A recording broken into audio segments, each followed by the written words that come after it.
Сэтгэлийн хувьд бол маш өндөр байгаа.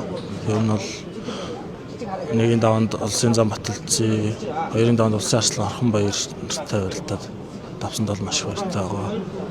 Одоо бол өнөөдөр 3-ын даваа эхлэх гэж байна гэвэл.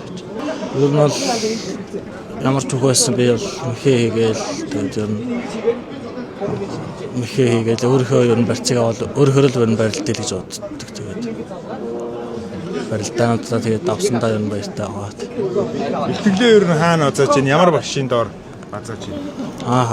Бэлтгэлээ элчин спорт хорон дээр ерөнхийдөө бэлтгэл сургалтаа хийгээд нэгдсэн бэлтгэл дээр хамрагдаад явж байгаа. Аавал ер нь зөвлөгөөнүүдийг гаргахад ер нь өгсөн тэгээд хэлснээр тэгээд барилдсан тийм.